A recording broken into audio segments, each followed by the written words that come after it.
if everything that can be automated will be automated, I fear for the people who have bet all of their time, energy, and attention on developing technical skills, because those are going to be the most useless people in the future of work.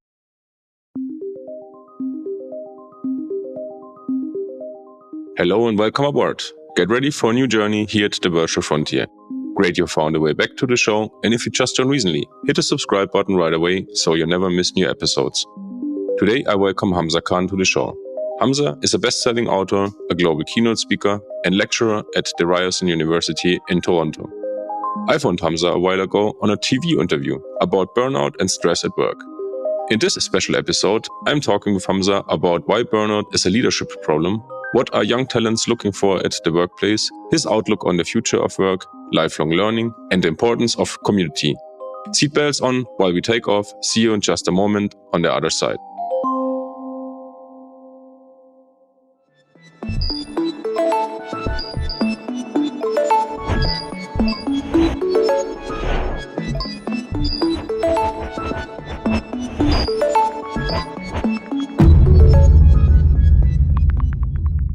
So, Hamza, welcome to the Virtual Frontier. Finally, we got there. Finally. We just spoke in the warm-up about how long it has been that I have prepared this podcast. And meanwhile, you have written another book. And today we have the chance to talk about leadership reinvented and the burnout gamble all together. And I think those are two topics that are really crucial for our time. And but before we start off, Hamza, maybe tell our audience a little bit who's Hamza, what you're doing, and what is your mission. Absolutely. Really, really glad to join you. I believe this is episode 44 of Virtual Frontier. That's right. A lot has happened since we first connected. A global pandemic, forest fires, another book, and actually you were speaking to me the week after I got married. So this is my first interview as a married man. So much has happened. A little bit about myself. In addition to being a newly married man, I'm a speaker, I'm an author, I'm an educator. I wrote The Burnout Gamble in 2017, and in 2021, I published Leadership Reinvented, a book about modern leadership and the future of work. So that's a little bit about myself. You are now catching me at the time of this recording. We're on a bit of a break. I have no speaking engagements. Classes have winded down. And, I'm really just glad to be here to chat with you and to chat with your audience. Cool. I very much appreciate that you take the time now between the festive days. And so you were spoken to, you just spoke about the pandemic and all the things that have changed. Probably you light us a little bit about what has changed for you personally in your work. You're heavily engaged as a speaker. What have changed maybe there? What have rolled back and come back maybe? Sure. So what has changed for your business? Well, let's take it back. So even for you, Daniel, and all of the listeners, when you think back to what your life was like in March of 2012, we said that the mic wasn't going to fall, and sure enough, within 5 minutes of the recording, it collapsed. So I apologize for all the listeners who heard that thud of the mic against my chest over here. Okay, so you think back to March of 2020. That was a very scary time. My speaking business shriveled up to a grand total of 0 clients. All of my clients freaked out, and they, rightfully so. And they said, we have to cancel all of your speaking engagements. All of the speaking engagements that I had booked up were canceled in rapid succession because in-person events were now being shuttered. Clients were going into defense mode. They were hibernating. They were ducking and covering. And I was very much doing the same thing with the agency that I was a part of at the time. We were in emergency meeting after emergency meeting talking about how we're going to outlast this novel coronavirus that nobody had any answers for. Nobody had any crystal ball that could predict beyond the 1 or 2 weeks that we were being told by the government that it would require for us to manage the spread of COVID-19. And here we are, I think 22 months later. It's going to take 3 weeks to flatten the curve, and nearly 2 weeks later, here we are. So that was very scary for me. The speaking business shriveled up, and what was even more scary for me is that my father was deemed non-essential and lost all of his income and was at home for the first time in his career for an extended period of time. And I felt it was right for me to spend as much time with my parents during this time as possible, to try and help them to make meaning of what was happening, to try to prepare mentally and emotionally for the forthcoming changes. And on one such night where I was at home, I remember my dad was very fidgety and anxious during dinner because for the first time in his life, he was considering the possibility that he wouldn't be able to provide for his family because he didn't know when his store was going to open up again. And it was late one night, and he woke up. I was sitting downstairs with him in his house, my parents' house. I was sitting downstairs with him, and he was asleep on the couch. And he woke up in the middle of the night and seemed a little bit disoriented. And he said, "Oh, okay, Hamza, I'm going to go to sleep. Good night." And he went to the kitchen, and I could just see, from where I was sitting, a little glimpse of him at the kitchen. And I thought he was getting a glass of water, but it turns out he was doing the dishes at like 1 or 2 in the morning. And I thought to myself, well, this is really odd. What's going on over here? And in hindsight, I think what was happening was he was just trying to control something. He was trying to do something that was familiar because so much of what was happening to him was complex. It was ambiguous. It was volatile. It was uncertain. But doing the dishes at one point in the night, I feel like in hindsight, it made sense to him. It was his way of asserting control. But he was there for an inordinately, like a irregularly long amount of time. He was there for maybe 15 minutes doing the dishes. And I'm like, well, what's going on over here?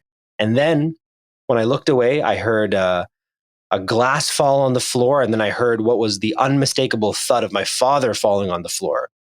And Daniel, I just, out of body experience, I'm getting chills even thinking about it right now. I just jumped up out of my couch and I ran all the way to the bathroom and I saw him on the floor having a seizure. Never happened before. And I was like, what the hell is going on here? And in that moment, I experienced what's known as the amygdala hijack, which is when the part of your brain that's responsible for the fight, flight, or freeze response takes over your prefrontal cortex. It's like you boot up an almost primal part of your programming. It took over. And, in that moment, I just saw my entire life with my dad flash before my eyes. And then that gave way to what is the thing you're supposed to do when somebody's having a seizure? And I was able to pick up on, times in the military where I learned first aid and, when I was learning how to swim, how to do CPR, and all of these lessons that were buried within me just surfaced. And I was able to help my dad out of that seizure. I don't know how I did it, but I was able to get him out of that and then call for help and then take him to the hospital. And that night was just one long ordeal, an emotionally exhausting, physically and mentally exhausting ordeal of helping my father to recover from this. Anyways, to make a long story short, that book then inspired me to look at the world very differently during the pandemic. And I realized that what had happened to me that night was what was happening to every single leader across the world simultaneously. Every single leader was confronted with the reality that they were either ready for the change or they weren't. And if anybody was doing something effectively during that time, whether we're talking about, for example, Jacinda Ardern, the Prime Minister of New Zealand, and how she reacted to the pandemic, that to me was her true leadership philosophy and practices that were honed in the years, months, weeks leading up to the pandemic. So there's this misconception that during a time of crisis, people rise to the occasion. But I learned in a very vivid way that that's not actually true. People actually sink to the level of their programming, training, preparation, character, and values, as I did when I experienced that amygdala hijack. So when I was able to look at the pandemic landscape, the leadership landscape during the pandemic with that lens, I realized that, wow, there's some really ineffective leaders over here who are capsizing companies and who can't do anything differently because they don't have the fundamentals. They don't have the programming. They haven't honed their character values through the rigorous training necessary, befitting of making the right response during a time of crisis. So this inspired me to then write Leadership Reinvented, which is a guide for people who want to prepare themselves for the next crisis, whatever that is, whether that is, the AI revolution, whether that's climate change, whether, you could name any sort of disaster, any sort of adversity that would compel an organization to fundamentally disrupt itself, to change in reaction to external stressors. How can a leader prepare themselves for that leadership moment? So that's essentially what inspired me to write Leadership Reinvented. And that was, I would say, the biggest thing that happened to me as a thought, as a thinker, and an author and a speaker, and even now a burgeoning researcher during the pandemic. So all of that's to say, a long-winded answer to what has changed for you during the pandemic. The short answer is everything. Everything. A new way of looking at the world, a new way of thinking about leadership. And I tried my very best to capture all of those insights into my most recent book, Leadership Reinvented. And for those listeners who are wondering, my father's doing okay now. It was very scary. The doctor said that his seizure was caused by the stress, the anxiety, the uncertainty born by the pandemic. And that's so important, just to catch up on that, right? That we are, even in those times when things are getting really tricky and stressful, that we have built up, and you mentioned it just in the relationship with the leadership, right? That we have built up on this and prepared for this upfront, so you can, when there are times like this, you can take from this resilience, or from the strengths that you have built up before, or the skills that you have used before. Yeah, and Daniel, this is really interesting. I'm not sure if have we talked about this. Like, I feel like you conduct yourself like somebody who has military experience. Like, were you ever in the military? I don't know. Well, you have the disposition. Like, you have like this air of discipline and calmness and focus about you. So, I think that's a testament to maybe how you've been able to hone your own operational readiness through other ways. You don't necessarily have to get it through the military, but one of the most interesting lessons that I learned in the military was the importance of preparation in advance. I never understood when I joined. I was in the reserves. I did basic military qualification, soldier qualification, and a little bit afterwards as well before I had a honorable discharge. We would do drills all the time, and I never understood why we're doing drills. I'm like, I already know this thing. Like, I already know how to disassemble my weapon, put it back together. Already know how to clean it. I already know how to prepare myself for this scenario and that scenario. And then when we were actually put to our first test, that's when everything came together. Because in the theater of combat, and I've never actually seen combat, I've only done simulations, when there's grenades going off and you can hear the sound of rifles going off, when you can hear helicopters whirring overhead, it's, again, you sink to a level of training and preparation. And you're unable to actually think clearly in the moment. And so you actually have to default back to what you already know and hope that it becomes, part of your muscle memory in a sense. And so when things were just, quite literally in these training exercises blowing up, I was doing things at a subconscious level. My subconscious was guiding me. So that is what I hope to try to, that dynamic is what I hope to try to communicate in Leadership Reinvented, that in order to prepare yourself for something like COVID-19, as a leader, you have to prepare for this well in advance and accept that the only constant about our world is constant change. So you have to constantly be updating what you think you're going to need as a leader in the future of work well in advance, and train yourself. And I think the best way to do that is to rewire who you are fundamentally as a human being, to just try and be a decent human being, to try and be a good leader at your core, so that when you are faced with crushing adversity in the future, that you don't have to doubt whether or not you're going to make the right decision. You will automatically make the right decision, if that makes sense. Yeah, completely. I'm just like curious about, like, this is something, or this is nothing new, let's say, those skills, but we haven't nourished that, or this wasn't something inside the corporate culture over the last decades, whatever time we would like to put there. But what I want to go, the necessity of this is nothing new. So why we're just adapting to that right now? I have a couple of theories about this, and I'm exploring this. And at the time of speaking, we're planning for me to do a fellowship at Trent University over here. And I'm really excited because this gives me the opportunity to just go and speak with faculty, speak with students, to drop in classes and really test out some of my biggest ideas. And one of the big ideas I have right now that I'm really trying to formalize and become very clear about is that the previous era of work was dominated by a way of thinking and being that stems from what's known as the dark triad of leadership. These are three sort of anti-human qualities that seem to have pervaded the old style of management. And they are narcissism, Machiavellianism, and psychopathy. And they enabled many leaders to thrive. And there's many leaders today, too, who are masking their dark triad qualities and are experiencing success. And I'm not going to name any names, because I hope to at some point go into their organizations and speak to their people and create some sort of an awakening, some sort of even a revolution, if you will. And we're seeing evidence of what I'm talking about over here with the trend. And I'm wondering, Daniel, if you're seeing this in Mexico, the Great Resignation seems to have taken hold here in North America, where people are voluntarily leaving their jobs because they've had some sort of epiphany or awakening during the pandemic. And I think it all stems back to the same thing, this idea that people don't quit jobs, they quit bosses, they quit leaders. Mm. And so if you're seeing this Great Resignation taking place across industries around the world, and even with government subsidies ending, the trend hasn't stopped and is in fact getting worse in some places, in that people are choosing not to re-enter the workforce, then I think that is worth looking into and investigating. That I think that speaks to, and I'm fascinated by this. On Reddit, they have a subreddit known as anti-work. You really have to check this thing out. These are sentiments of, have you seen this? No, I will check on that. Well, check out anti-work, and then check out a phenomenon taking place in China known as involution, where people are just exiting the rat race. They're just leaving the way corporations have. They're voluntarily choosing to free themselves from the old structure. And I think I think that a big reason why this is happening is because the old structure creates imbalance. I think it is designed to prop up the power and the leisure of the people who control the means of production, i.e. the leaders and the owners, at the expense of the employees and the subordinates.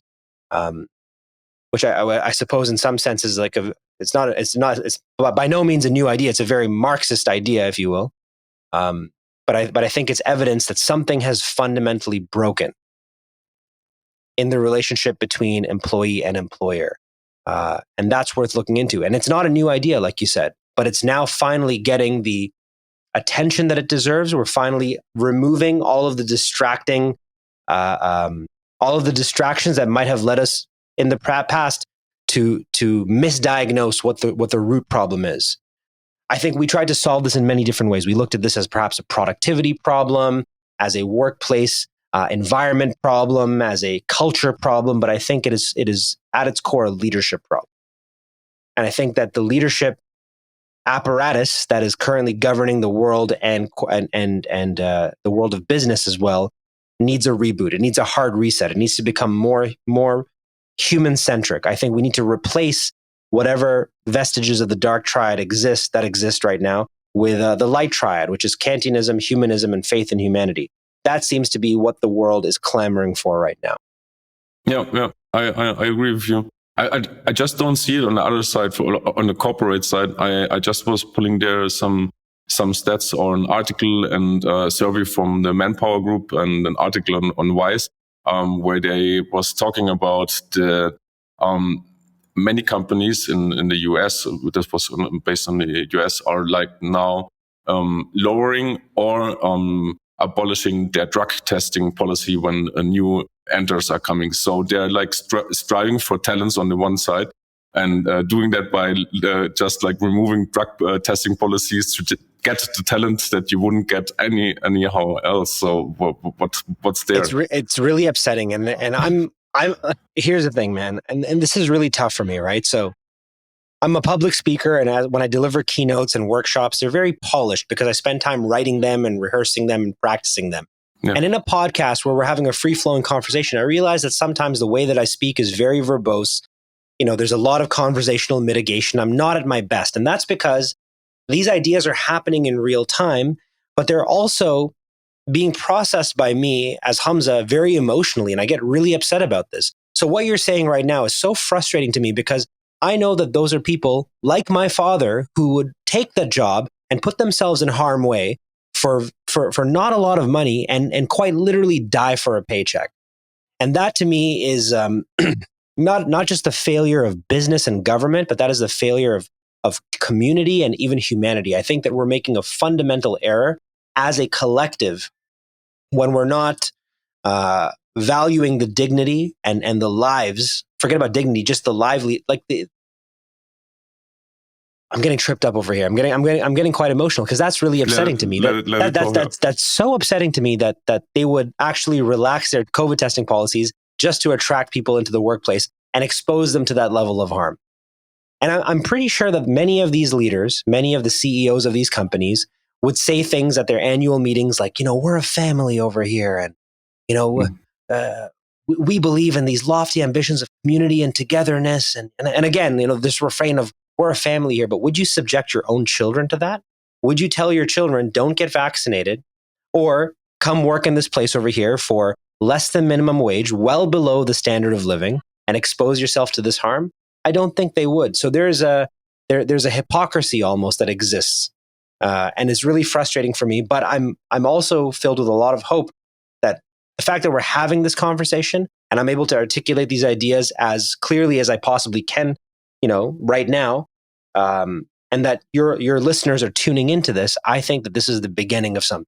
This is the beginning of some sort of collective awakening. And maybe that's what this is. Maybe this isn't the Great Resignation. Maybe this is the Great Awakening, where the population as a whole will realize that they can change the system through this collective action. Yeah. Hamza, I don't want to play all the time the bad cop or putting out No, this is great. Negative. Keep going in. I see sometimes, or we have seen in general a lot of changes in the workplaces. People have demonstrated that they can do their work wherever they want. A lot of them. Man. So there was a responsibility that wasn't present there as before. But sometimes I have the feeling everyone wants to get back to the old normal, like especially in the corporate businesses. Okay, you can see their tendencies. Apple and Co. They want to get back all their of course employees into the office, or now we are like doing this hybrid policy where I say, okay, you can be 2 days in the office and then 3 days at home, but that shouldn't change, right? So I feel sometimes this is not like the really profound change and things like lashing back to that what we have known before. And then, well, Daniel, then you're also seeing that 3,000 and counting Apple employees have filed a petition or have written an open letter saying that this is ridiculous. Yeah. What are you trying to do over here? You've clearly seen during the pandemic that we can be as productive as we were pre-pandemic, if not more productive. So why is this insistence on returning to? I mean, I have to be very careful because there are cases in which a regulated in-person workplace structure makes sense, but for knowledge workers, especially if you've demonstrated that you can be creative, collaborative, and productive working from home, I think people need the choice. People need something that respects them. And this comes back to the TED Talk that I delivered in 2015, Stop Managing, Start Leading. And at the core of it was this idea that you manage things, not people.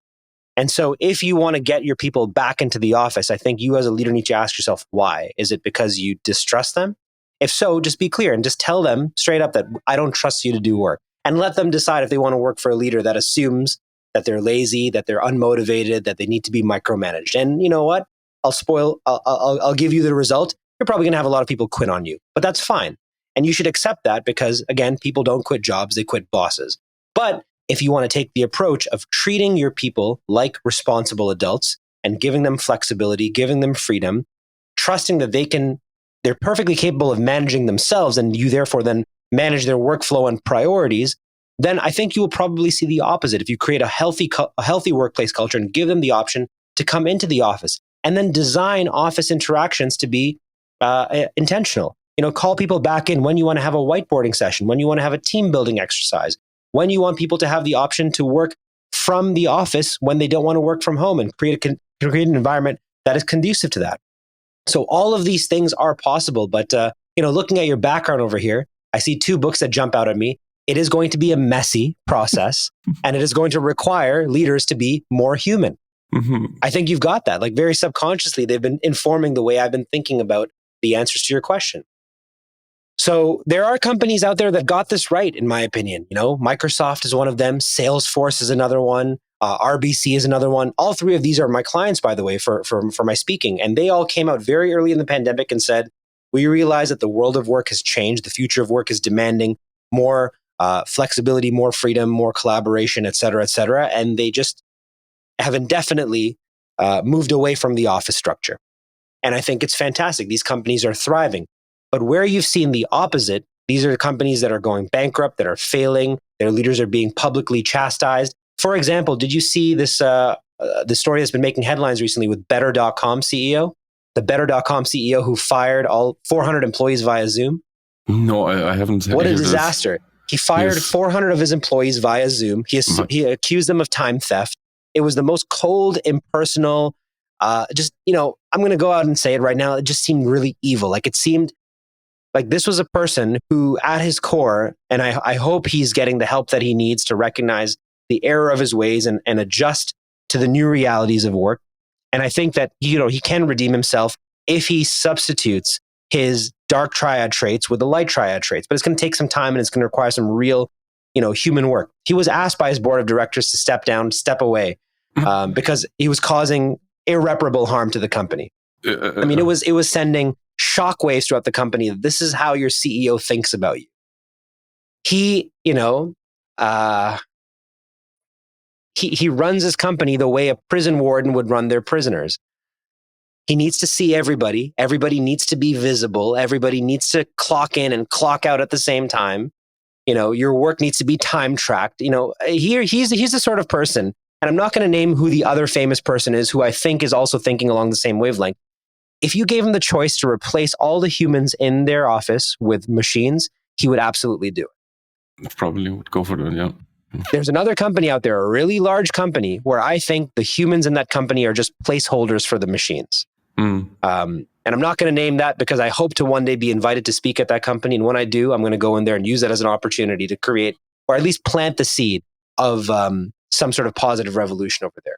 So I think this is a time where leaders have to get real about what kind of company they run, what kind of leaders they are, and if their people are just placeholders for the machines. If so, that's your prerogative. You're more than welcome to run your company that way. But I promise you, if you're that sort of leader, you have a very short window of opportunity within which to have success. Because Daniel, you and I and all of the listeners of the Virtual Frontier podcast are smarter. We're cued in. We're cued into the future of work and how it's actually going to play out. And I think it's going to be very pro-human, very human-centric, and it's going to require leaders to get on board, or else they're like every other organization in existence, with perhaps the exception of General Electric, they're going to tumble into the chasm of time one way or another, and they're going to have to renew themselves or fade into obscurity. Speaking about the future of work and leadership, I would like to drop the keywords side and what you define probably on a good leadership and what it contains. Yeah. So if we're talking about leadership, in general, leadership is a system of action designed to motivate people to move from one point to another, right? But what is good leadership? Good leadership, I believe, future-proof leadership. I wrote about it in Leadership Reinvented. I think it requires 4 values to be operationalized and maximized simultaneously: the value of servitude, innovation, diversity, and empathy. I think that those 4 values will allow you to unlock the full potential of your human workforce and allow you to anticipate change, prepare for change, and react appropriately in the face of change so that you disrupt yourself before disruption is required. You change before you have to. And I think that leaders who are not following this blueprint, who are not practicing or embodying these bright SIDE side values, they're playing a very dangerous game where the world changes around them and then they react to how the world needs them to change. And I think that with every one of those sort of last minute, nth hour changes, it erodes trust with their employees. It erodes customer shareholder value. And I think it eventually puts them in a reactive workflow where, you can't compete with these forces. The forces of volatility, uncertainty, complexity, and ambiguity. The force of chaos itself is primordial. It existed before time itself. So to think that any one leader, any one organization can somehow create some, mythical organization that is going to resist this ancient force is foolish. It's arrogant. You have to learn how to dance with chaos, how to see where it's going to move and position yourself accordingly. And I think that the way that we do that is to lean into the thing that has allowed human beings to evolve the way that we have over the last at least 10,000 years. Our ability to adapt to and withstand stress is the thing that has allowed me and you to have this conversation today. And I think that to think that there's something else other than our innate humanity that will allow us to adapt to and withstand the stresses of tomorrow. If there's anything beyond that, I think that's foolhardy, in my opinion. Yes, we should use technology. We should embrace the forthcoming technological changes. We should step into this virtual frontier with eyes wide open, but realize that we have to work in tandem with the machines and allow them to do what they do, and in turn lean further into the things that we do. Deloitte estimates that by the year 2030, 70% of the workforce as we know it will be affected by automation, machine learning, robotics in one way or another. Everything that can be reduced into an algorithm will be reduced into an algorithm. But the things that can't be simply reduced to binary code, ones and zeros, are things like servitude, innovation, diversity, empathy, attunement, resilience, creativity, the soft skills, the human skills that unfortunately have been stamped out of the traditional education system, and the emphasis has been put on us learning technical skills, which, even if you're a doctor listening to this, you are on the chopping block as a doctor. If your job can be reduced down to simple, repeatable steps, at the end, a machine is going to be able to do it better than you. A machine is going to do it cheaper than you. It's going to do it more efficiently than you, and it's never going to get tired. So my advice for everybody listening to this is lean into the things that can't be simply reduced down to binary code. And those are the soft skills. Those are the human skills. I don't think that, and maybe I could be wrong over here, but I think the possibility is very low that a machine will be able to recreate conditions necessary to mimic the. And this is going to be. I'm going to go really out there with this one. The ancestral wisdom that is hard coded in our DNA. Yeah, and even there's a huge progress upcoming in the next couple of years and decades. I think we need to implement those values that you have just mentioned right now in order that this system in the future will progress in the right direction, right? And we're not getting off rail. So let's just take out servitude and kindness and empathy of all this. What we are confronting maybe in the next couple of years if we don't apply this. So I don't want to see the world in a couple of years. If we don't apply this, there's all this advancements in technology. We can point to so many science fiction scenarios that are, maybe at the time when they were introduced might have seemed very far-fetched, but are now, in my opinion, very plausible. Terminator, for instance, where the machine realizes in its purview that human beings are the threat to its survival. So they become sentient and take over the military apparatus. You have Blade Runner, in which you have cyborgs that are, embedded within humanity and indistinguishable from humans, that are finding ways to create their own breakaway civilizations. You have The Matrix, which I think, is a series that I just watched recently, very similar to the Terminator, but instead of eradicating humans, they just place them in a state that is disproportionately symbiotic. So right now we think that, machines need us, but in the future, it might be the other way around. The machines might just convert us into their batteries. The way that we plug, our devices into things right now, it's not impossible. Look, there's some listeners right now who are scratching their head being like, Hamza, did you smoke before this podcast? No, I didn't. I am a little tired from having just come back from my honeymoon and being, having enjoyed the last 2 weeks of my wedding. But think about it right now. How much time does the average teenager spend on the internet and social media?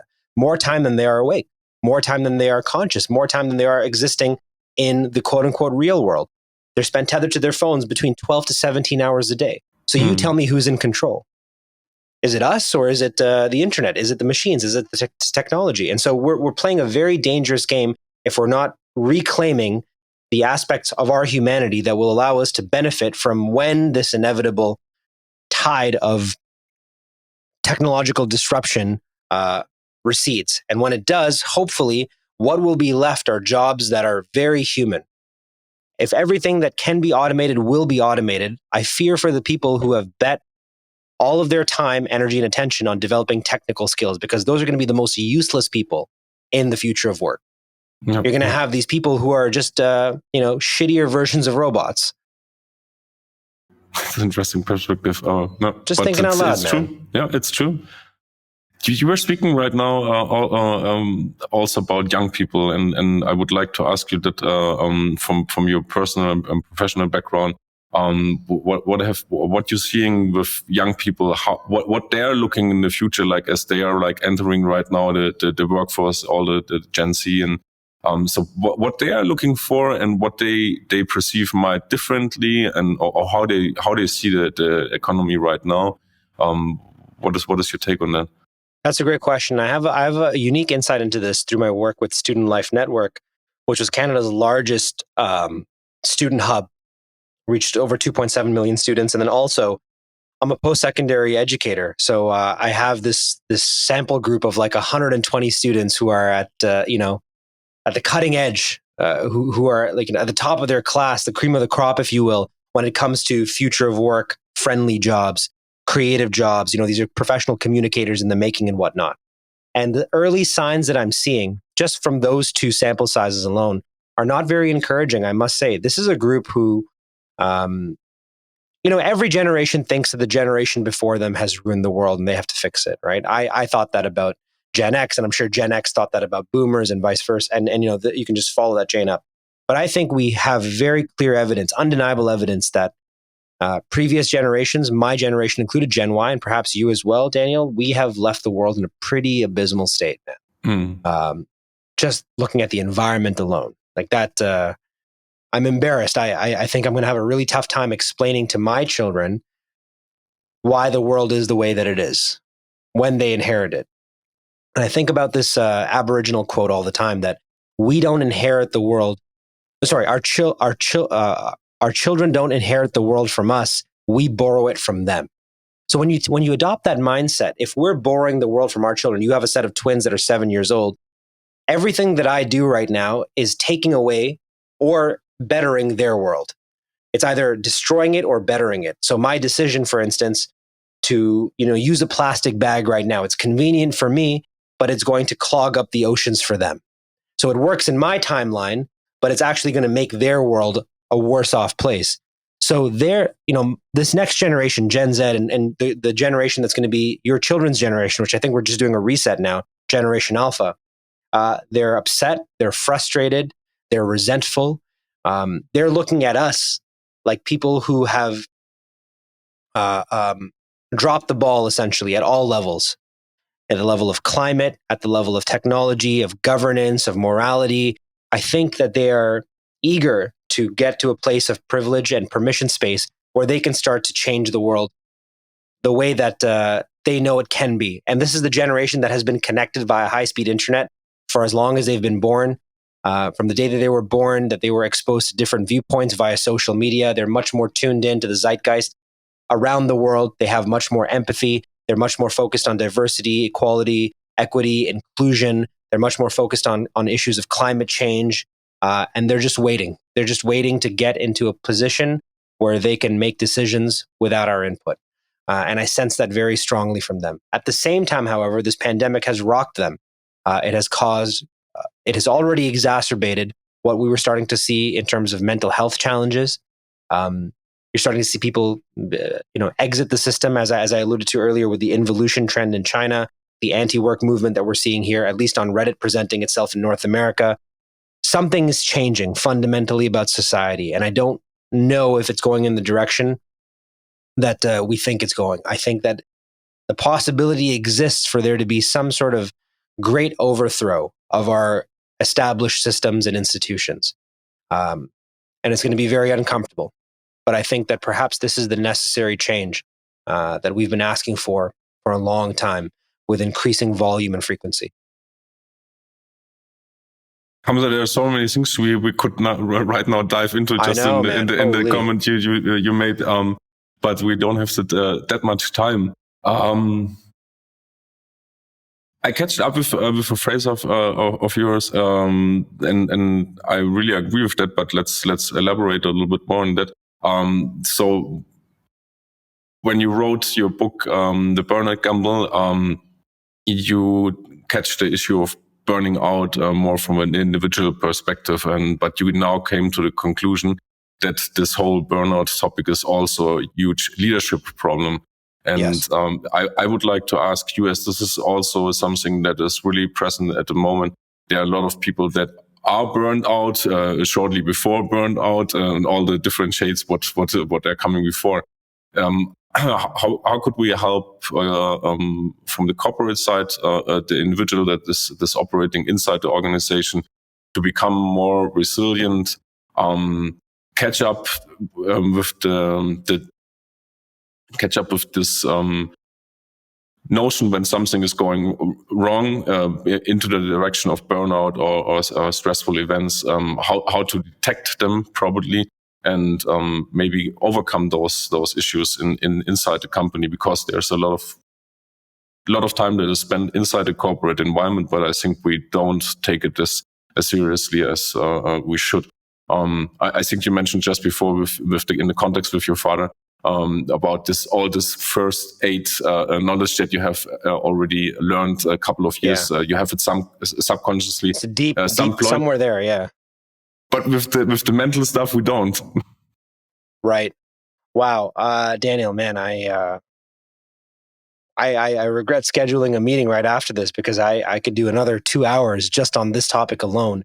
Yeah. You are asking the question that every leader in the world should ask right now, which is essentially, what is the systems level fix for occupational burnout?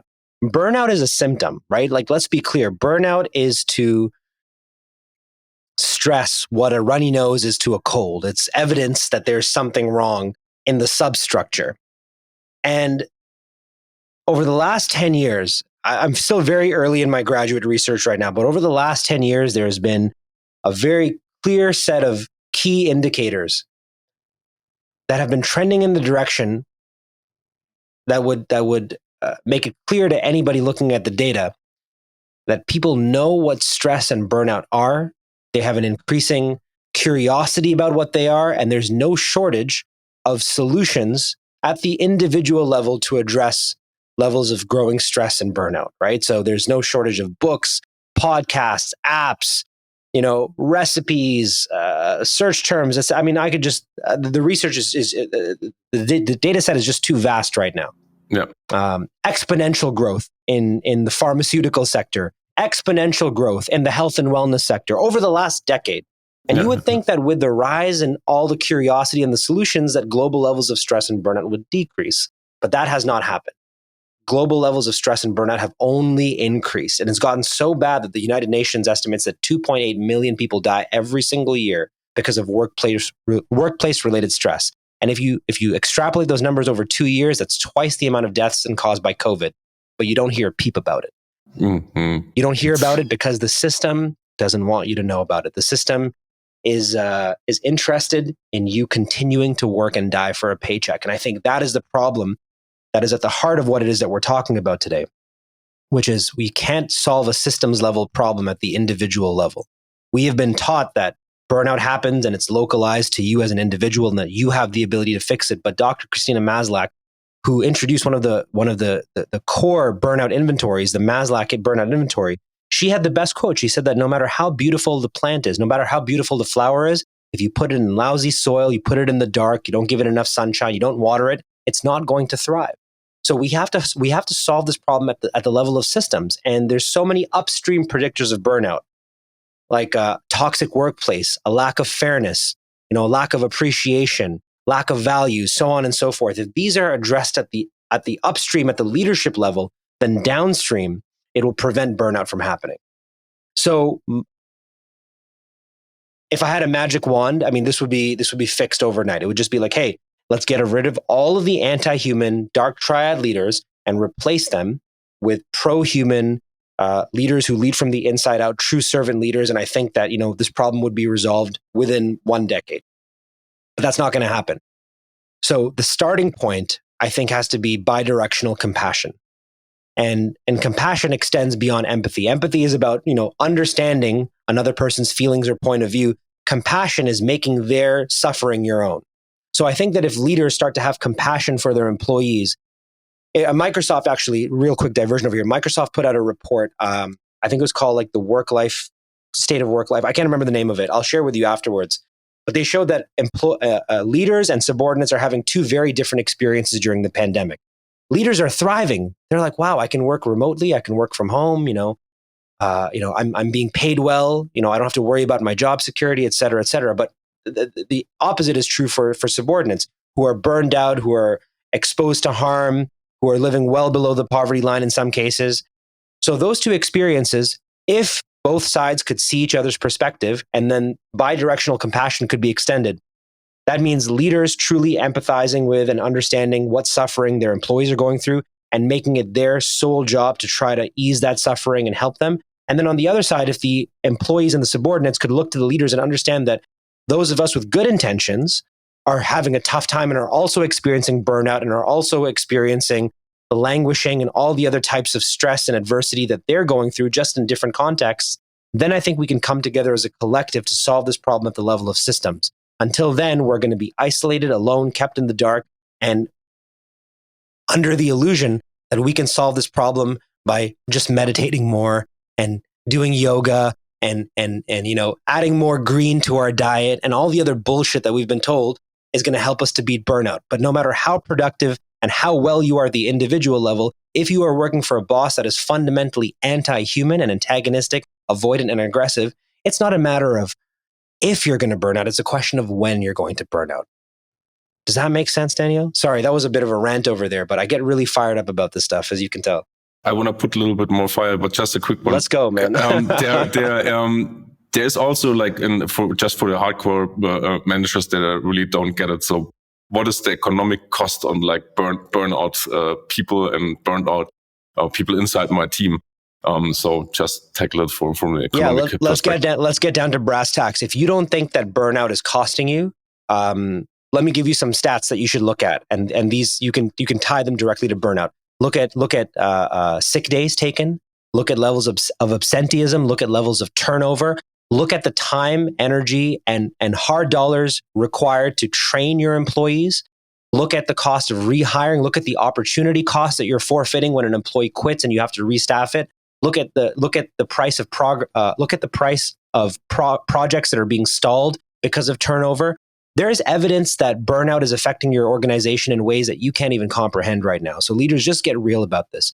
When your people are not doing their best work, it's affecting you in ways that, if you don't take them seriously now, you will be forced to take them seriously when your company capsizes, because that is going to happen. If you're not leading a team that is self-actualized, that can anticipate change, that is preparing for change and can react appropriately when change is required, then collectively you are going to fail when the time comes. And every organization is subject to the same curve, right? Following introduction, growth, and maturity, you either have to renew or decline. Those are the only two options that you have. Reinvent yourself or fall into the chasm of time. And if you as a leader have built burnout into your business model, if you're oppressing your employees, if you're making them die for a paycheck, then your organization will follow that same pattern over time. Organizations are essentially macro versions of how do I say this in a way that makes sense? We sometimes think about organizations as their own entities that they're living, breathing things, but they're just the sum total of all of the people who power them. And if your people are not doing well, then your organization is not doing well too. It's a sickness that spreads throughout the organization. It reverberates throughout the whole, just like the planet Earth right now. We think that we can vaccinate one country and we can isolate this population over here. And if they're defeating COVID well, if they're handling COVID well in New Zealand, then New Zealand's going to be fine for the rest of time. That's not true. Like we've learned through this pandemic, the world is interconnected. It's very delicate and interdependent. Just look at how the supply chain, one issue, one disruption in the supply chain, that boat getting stuck in the canal, has affected every country, every country in the world. Yeah. And some are saying that we're going to feel the effects of that one incident until the year 2026. So my advice to the hardcore leaders over here who think that it's okay to burn people out, well, I'm going to say this as delicately as I can. I hope that you change your opinion about that soon, because not only are you going to capsize the company, but you will likely have blood on your hands, because People don't just burn out and they get tired and they go home and, they sit on the couch and then they come back to work after they've recovered. Like, people get injured, people die. 2.8, just don't lose sight of that number. 2.8 million people every single year die because of workplace related stress. Every 1 minute, 70 people around the world die from workplace related stress. That's insane. Like, how long have we been recording this podcast? 49 minutes now so far? 49 times 70, do the math. That's how many people died because of workplace related stress. Decisions or indecisions at the leadership level are resulting in this. So I'll say that. Strong thing. Heavy stuff, man. I'm so sorry. No, it's completely. It's hard. It's hard. That's what we're talking about. Just to close it up with a positive context, I would like to hear you about the attitude of thought attitude to lifelong learning. I know you are a big fan of reading. How can organizations and the individual be prepared for the future? And that would be my last question for today, with this mind of continuously learning from the world and what is happening around me. And I will keep this one very succinct. And again, Daniel, I hope to have you on my podcast when I relaunch it very soon. And I hope that we get to do an episode 2 where I promise that I will be much more clear, much more concise, much more focused. Again, I said I'm coming off a week of wedding festivities and a honeymoon that I just got back from last night. So I have a little bit of brain fog right now and I'm not as clear as I want to be, but I know that in part 2, we'll be able to do it all over again and get something much more refined. But I will end by saying this. One of my favorite quotes about the future of work is by a futurist named Alvin Toffler, who said that the illiterate of the 21st century won't be those who can't read and write. It will be those who can't learn, unlearn, and relearn. And I think that if you want to invest in any set of skills to navigate the future of work, let it be that, the ability to learn, unlearn, and relearn. And if you don't have those skills, then unfortunately, you are going to fall victim to what's known as active inertia, which is the tendency to repeat existing patterns of thought and behavior, even in the face of overwhelming evidence that the world is changing around you. You don't want to be caught.